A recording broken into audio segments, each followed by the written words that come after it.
Let's talk about another ego game, or rather many ego games, which we can call responsibility games. And the first thing we need to consider here is that the ego cannot take responsibility for anything. The ego will never take responsibility for anything.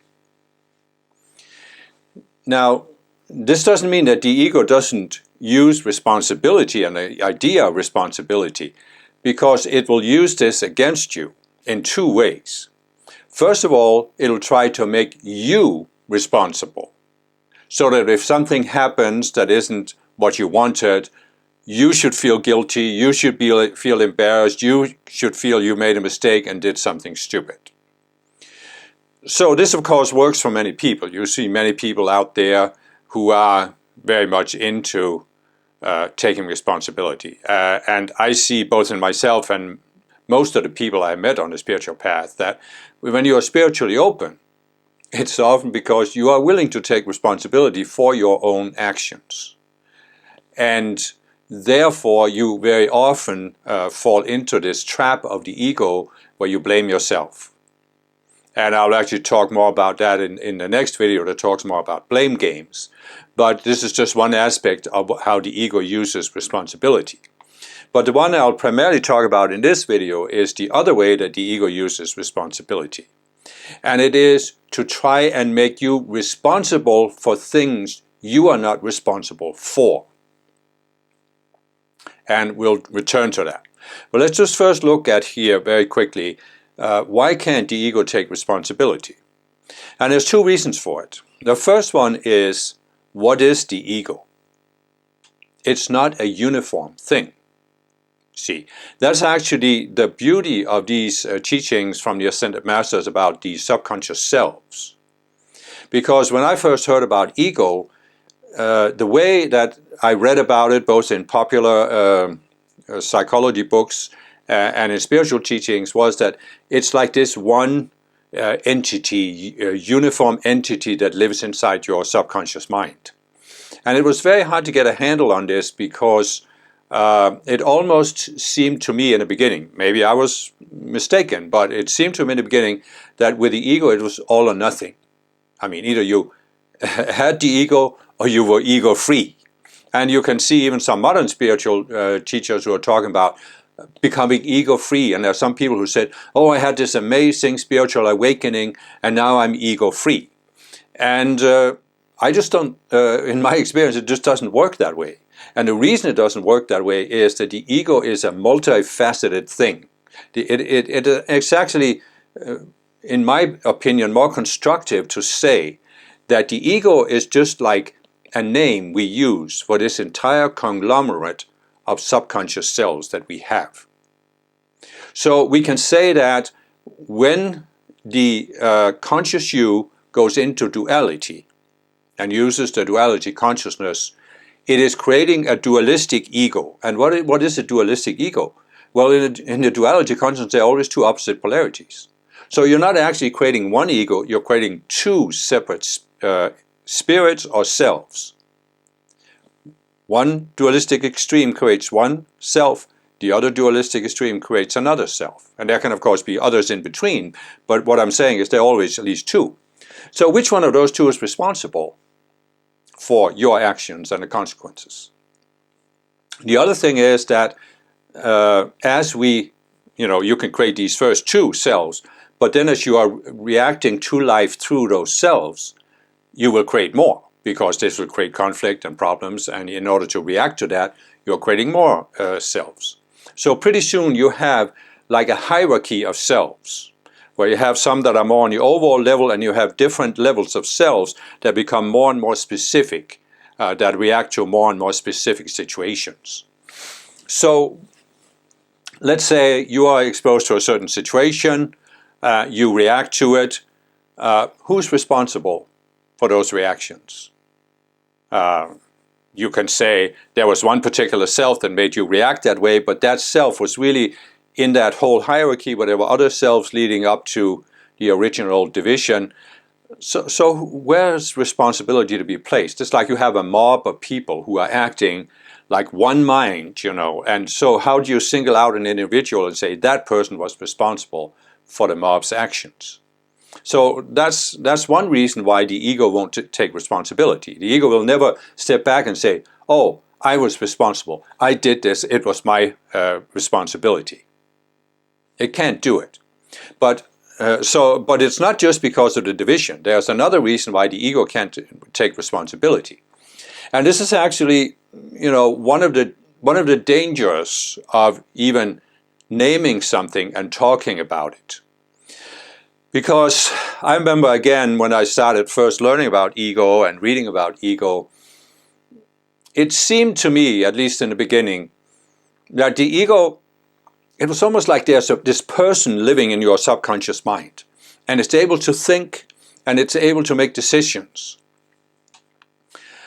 But the reality is, when you come right down to it, is that the ego cannot make decisions. And why not?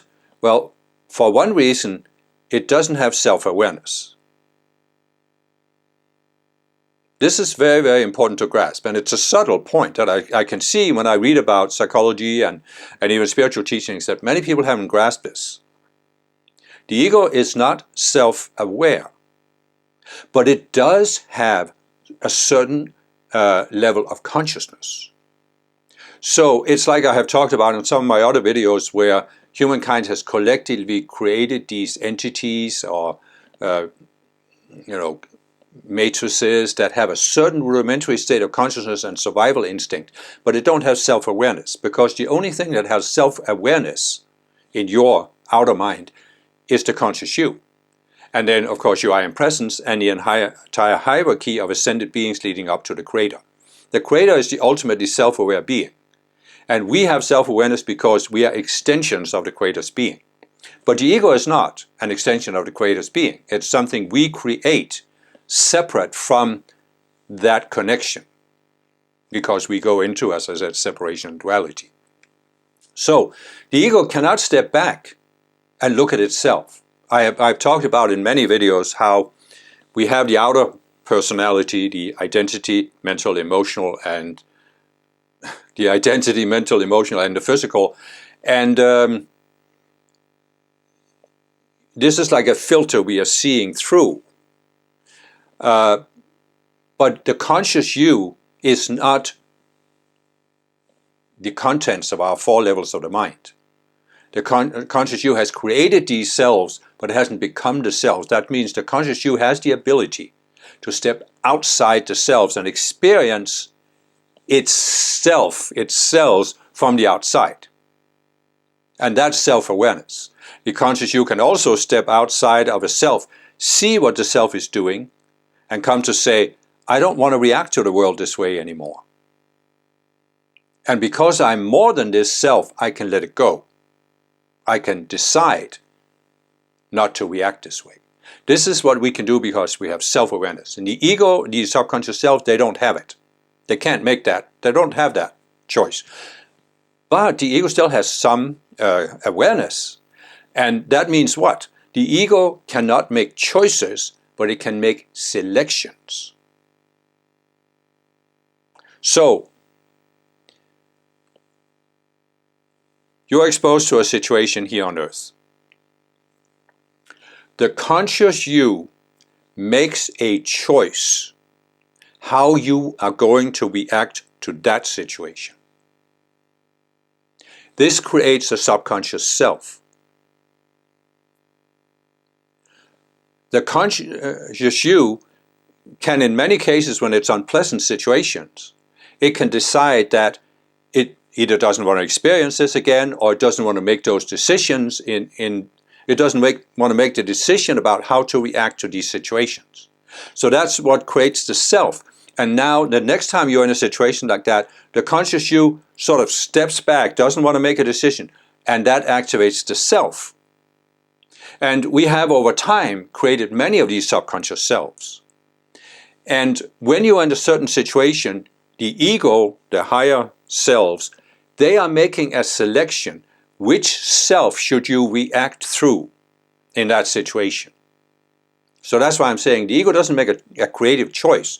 It's making a selection. It selects a self, And because the conscious you isn't willing to consciously react and make decisions, you are experiencing the situation through the self, you're reacting to the situation through the self. In many cases, this leads to unpleasant consequences. You are now activating another subconscious self that are reacting to the consequences of the first subconscious self, and this can go on. There are people, and you can see many people in the world whose entire lives is one long chain of these reactions of the subconscious selves, where the conscious you never actually makes a conscious decision. It's just all reaction, reaction, reaction. And so, again, the ego makes selections, what self to react through, and so how is the ego really responsible? It's not really making a decision. Okay, so who is responsible for your actions? Well, ultimately the conscious you is, because the conscious you is the one part of your being that has self-awareness.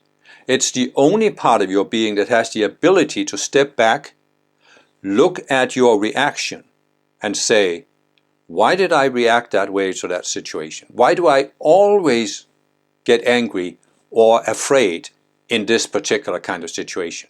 Do I really want to react this way the rest of my life, or do I want to find a higher reaction? It's only the conscious you who can do this. And that's why ultimately, yes, the conscious you is responsible. However, this doesn't mean you need to feel guilty or ashamed or embarrassed or stupid or whatever for making certain choices.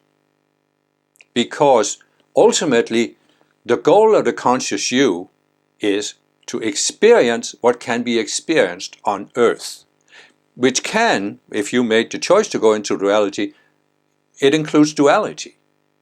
And in the law of free will, there is nothing wrong or sinful or shameful about going into duality. It's just an experience you can have on earth. However, the difference here is, as I've said before in other videos, we have these two options. We can see ourselves as connected beings. We can see ourselves as separate beings. And so let me try and illustrate what that actually means. Now I have created a work of art here, which some would call a pie chart. So there is a circle, and the circle represents basically every experience you can have on earth. So everything inside the circle, it's all the possible experiences you can have on earth. Now, for simplicity, I've only divided it into these 8 parts, but there are, of course, many more. You could say a circle can easily be divided into 360 degrees of the circumference of the circle. But that's not the point. The point is just to illustrate. So, if you see yourself as a connected being, you are always conscious of the center. That is the center of your being. This is the Christ consciousness that allows you to realize I am connected to something outside my own mind. Right? So you can still have any experience you want. So you can say, I want to experience this slice of the pie of what's possible on earth. So you go into that, and you go from the center, you go further and further away from the center. And you could say, in a sense, you are broadening your awareness of what's possible on earth. It gives you many more experiences. But you are still always conscious that the center is there.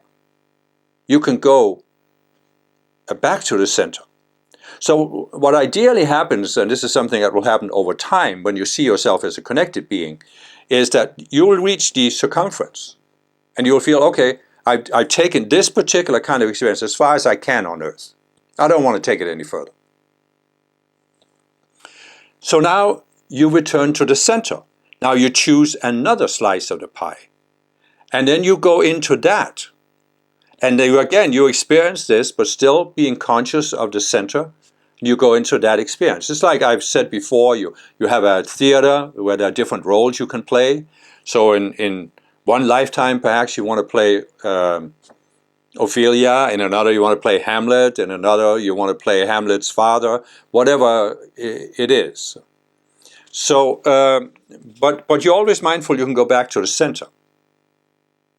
And when there comes a point where you've gone around the entire circle and you've experienced everything that you want to experience on earth, then you can say, okay, there's nothing for me here in the periphery. So now I am simply returning to the center, and that is when you can ascend. The conscious you is, we can put it this way, the conscious you is an infinite being. But in order to grow, in order for the I am presence to grow, the conscious you is meant to have experiences in the finite world. So what's the difference between finite and infinite? Well, one example of something infinite is a point. It's actually what scientists call a singularity, where they say before the Big Bang, all energy and matter was compressed into this singularity. Can't really explain what that means, but they talk about it. So we can say that the conscious you comes into this world as a singularity. And the reason why this is important is, in a singularity, there is no room for division. There's no space. You have no extension in time and space. And that's why the conscious you can never be bound by time and space. But nevertheless, by experiencing time and space, where there is room for divisions, differentiation, different experiences, that's how the conscious you and the I am presence grows. By experiencing this, by going towards more and more expressed forms and experiences. So now, what happens is that when you go into separation, it's not that the conscious you becomes divided, because it's still a singularity. But it creates the subconscious selves, and now it's experiencing the world through the selves. In a sense, you can say that when a conscious you is connected, it's also creating subconscious selves, but it just doesn't forget that it hasn't become the selves. So when you go into separation, you forget your center. You forget that you are a singularity, and you start to identify yourself as a finite being, meaning you have extension in space and time, which means there can be divisions in your being, namely the subconscious selves that are created out of duality. That's the division in your being. You are a house divided against yourself that cannot stand, as Jesus said. So now you still, when you are in separation, you're still exploring what can be done in one of these slices. But it's just that in separation you've forgotten the center. So you can never really go back. Therefore you become fully identified with the outer personality you created. And that means you think that the only way to secure that, the survival of that outer individuality, is to take it to further and further towards an extreme, which means you are moving towards the periphery of how extreme things can become on earth, how far you can take it, right? So you think, the ego thinks it's chasing security. I talked in one of the previous videos about security games. So the ego wants to secure its own survival by using the duality consciousness to go towards more and more extremes. But remember, you're still in one slice of the pie.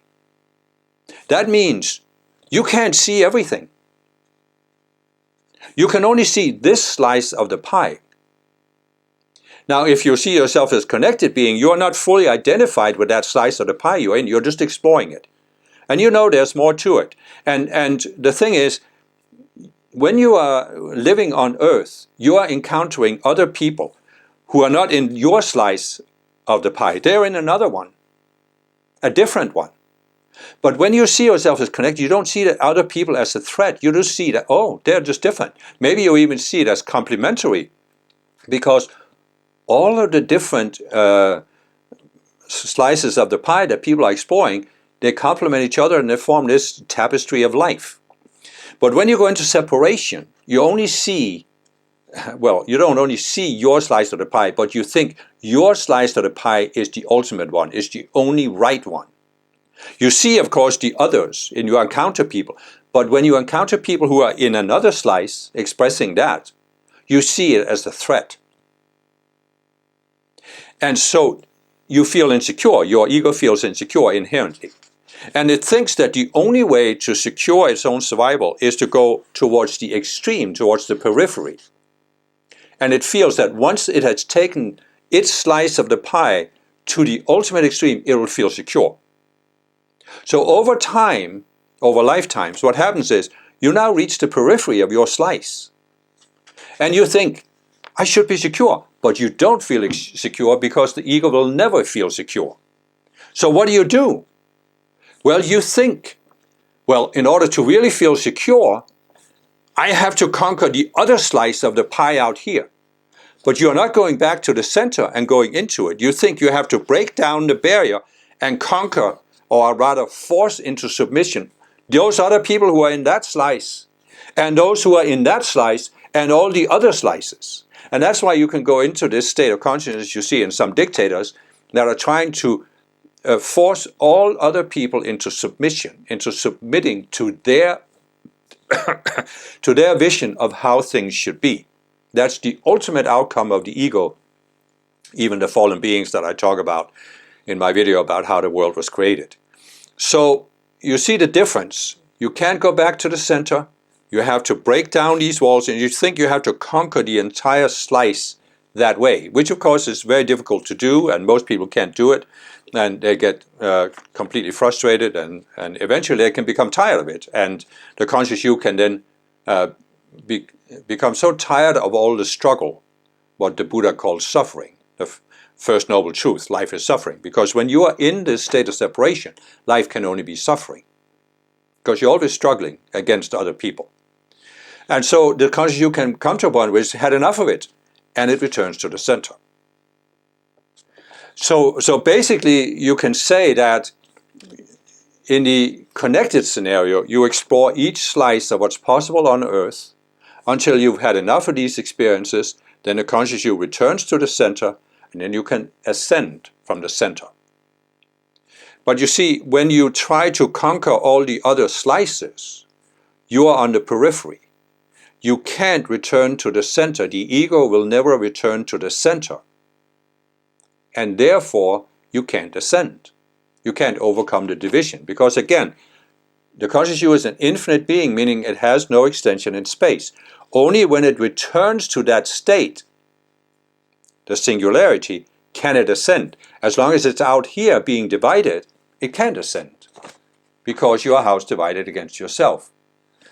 And Jesus said it 2,000 years ago, only the being who descended from heaven can ascend back to heaven. And that being is the conscious you, the singularity. So, what has all this got to do with responsibility, you might say?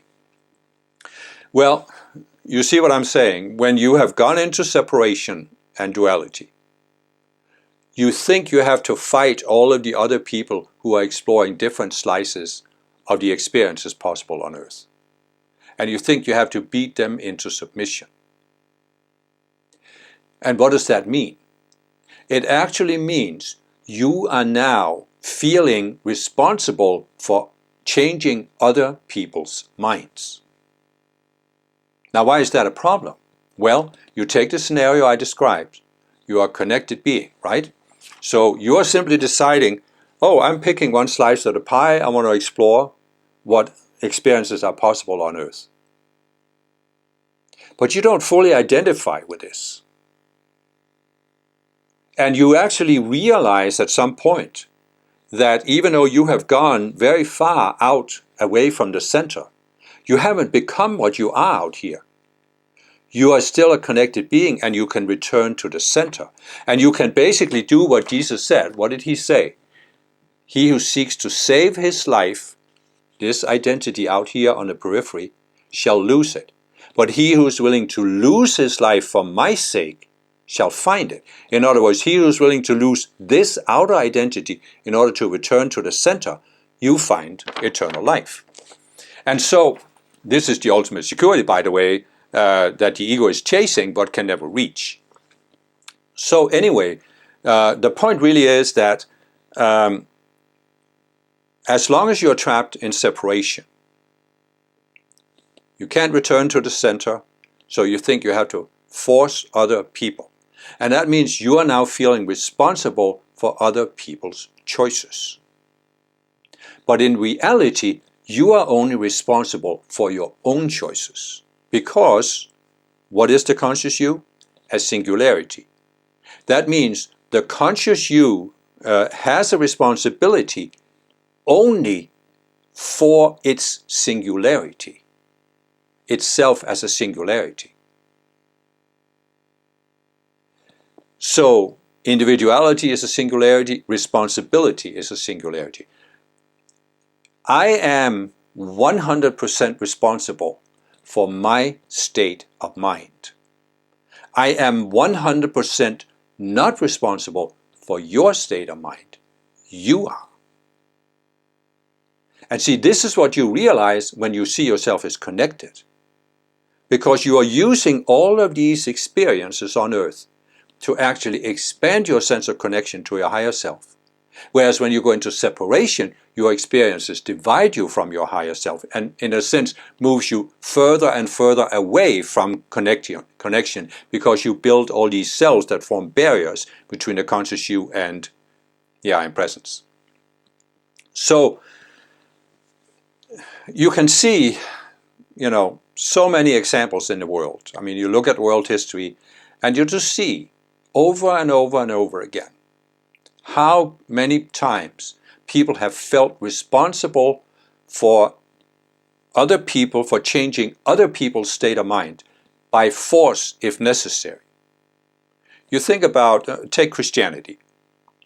The formation of the Roman Catholic Church was a big change in the history of the Christian movement. It was very diversified before. After the Roman Catholic Church was formed, they tried to force everybody into submitting to the centralized doctrines and dogmas that came out of Rome, the Pope. And so they continued to do this. You see it up through the Middle Ages. First they had to split with the Orthodox Church. Then you had the Inquisition. I mean, this is Catholics persecuting other Catholics because they aren't fully Catholic the way they should be according to doctrines and dogmas. And you had the witch hunts, which was just an unbelievable persecution of women and an attempt to put down women so they could have no responsibility in society. And you see communism. I mean, everybody needs to be forced into submission to the state and the doctrines of the state.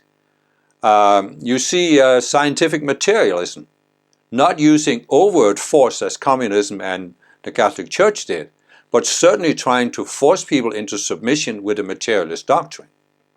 So you see so many of these responsibility games being played where the ego makes you, the conscious you, feel, oh, you are responsible for changing other people's state of mind.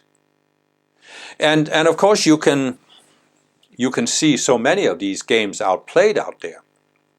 But what happens often to us as spiritual people, and I did exactly the same thing when I was 18 and found the spiritual path, is that the reason why we're spiritual is that we have actually come to see, even though we may not be consciously aware of it, we come to see some of the shortcomings of the ego, of our own egos.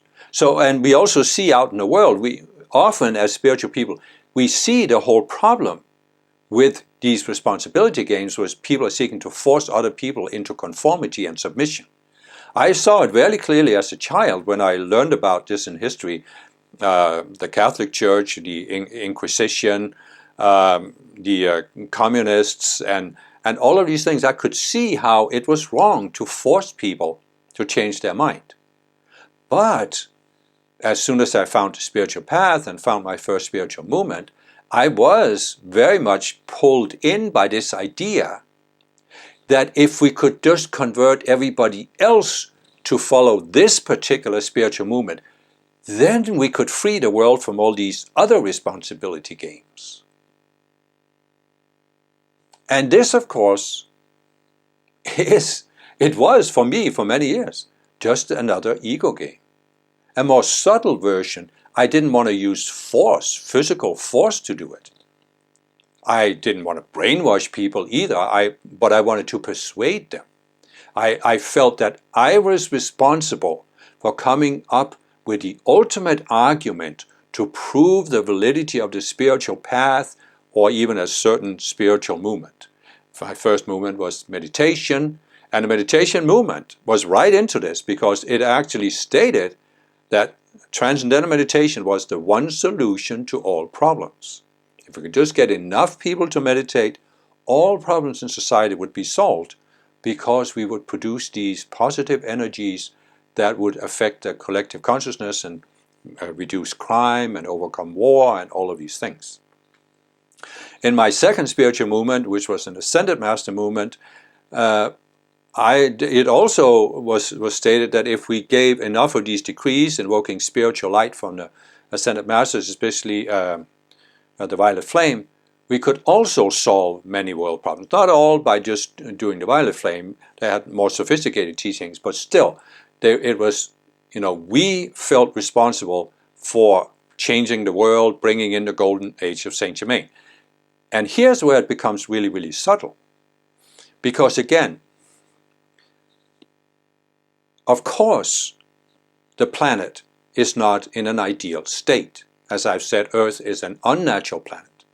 And of course it's the goal of the Ascended Masters to raise society beyond war, conflict, poverty, crime, all of this stuff. There is an Ascended Master called Saint Germain. He has plans for manifesting a golden age on Earth where we overcome many of these problems. Of course, that is a valid goal. Even what they saw in the Transcendental Meditation movement, they saw the valid goal. Many other spiritual movements out there, they see the valid goal. But it is, number one, naive to believe that the entire world would be converted into one spiritual movement or teaching. But the other thing is that even though the goal is valid, the way we often approach it when we are new to the path and inexperienced and still trapped by the ego's responsibility games is that we are seeking to use force, not physical force, but mental force, psychic force. We are seeking to persuade. Just the fact that we have an intention that everybody should be converted into our spiritual beliefs is projecting out a certain force. And if we want to really boil it all down, we can say, any time where you are seeking to change another person's state of mind, you're trapped in an ego responsibility game. Because, as I said, you are not responsible for changing other people's state of mind. You are only responsible for changing your state of mind. But this doesn't mean that we can't have a valid vision of the changes that need to happen on Earth. It doesn't mean that we can't work towards it. It doesn't mean we can't talk about it. I'm not trying to say that anytime we talk about spirituality or spiritual beliefs, we are trapped in an ego game. You see, it is possible to speak out without using force, without seeking to influence other people's state of mind. How do we do this? By seeking to be an example. You see, I know it's a subtle difference. I mean, when I think back about it, it took me years to kind of wrap my mind around this and resolve it. Because it was like, I had been on the spiritual path for so long, I've been in these spiritual movements, I've been working towards this vision of raising the planet up, overcoming many of these problems, and I couldn't let it go. I couldn't just give up on this because it would seem like everything I had done up to this point had been a waste. It had been just all an ego game. I had been just driven by ego the entire time. And my conscious ego couldn't really bear that thought. But what resolved it for me was that I gradually came to see the difference between the ego game, where I am using psychic force and I have an intent and I feel responsible for changing other people's state of mind. And then where I'm going to this, what I've called neutral awareness. I'm just neutral, meaning I don't need to use force. I don't feel responsible for other people's state of mind. I am first of all working on raising my own level of consciousness. But I also realize that I'm an embodiment on earth. I have a right to be here. And I have the right to talk about what is interesting to me, what is important to me, and the experiences I've had walking the spiritual path. Why shouldn't I be allowed to talk about it? So I gradually shifted where I realized that my goal was valid enough. We are here to help change the earth. But it's just that I can't do it by trying to change other people's state of mind. I can only do it by trying to change my own state of mind. I'm not even trying, I'm just changing my own state of mind, which we all have the potential to do. And so once you make that shift, you're going to neutral, you're not attached to the outcome. It's this old statement, do right action, but be non-attached to the fruits of action. So you are simply sharing, you're being an example. And one of the ways we can really be an example in this particular age, which is the Aquarian age, is we can be an example of how we are using our spiritual insights, our spiritual awareness, to enhance our everyday lives. I've said it before, traditionally you look back, many spiritual people thought they had to isolate themselves from society, go into some retreat setting or monastery and meditate all day. That was how you were spiritual. But in the Aquarian age, our challenge is to make everything spiritual, make everyday life spiritual. And then when we do this, when we express this, we become examples for other people who can see that, oh, they have something I don't have. They have clarity of mind, they have a sense of purpose in life, they have a sense of peace of mind. They are not like other people. They are not actually trying to force me. They're just kind of sharing what they've experienced. And if you set other people free, they will feel it. Because if you force people, they will also feel it. You just think about yourself. Did you ever experience an aggressive salesman who was trying to sell you a used car and wanted you to sign the dotted line right now? You feel that aggressive intent. So, and I remember always reacting to this, even as a child. If somebody was trying to manipulate me or force me into doing something. But it didn't hit me that when I was trying to persuade other people to start meditating, I was doing the exact same thing. No, but it was okay, because the purpose of getting people to meditate was so important that it was okay to try to persuade them, says the ego. And it's a responsibility game. So, once you get free of all these games, once you get free of this sense of responsibility, you don't need to force other people. You're just sharing who you are. And by the way, when you do this, you overcome this tension. Because I look back, and when I was trying to persuade other people feeling responsible for changing their mind, I had this constant inner tension where I was interacting with other people, always nervous, and I was always afterwards, always analyzing, should I have said this, should I have said that? And it was just an enormous stress. And so once you let go of that, you are so much more at peace, you have so much more energy, you can actually enjoy talking to other people about your spirituality because you don't have the intent that they should react a certain way. You're not trying to change their minds. You are setting them free to react however they want to react.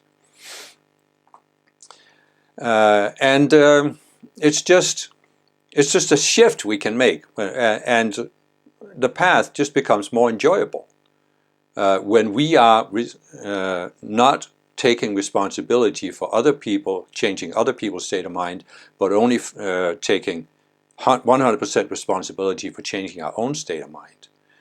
And you could say, and I've met people who say this, that, oh, you're just being selfish. Spiritual people are just selfish.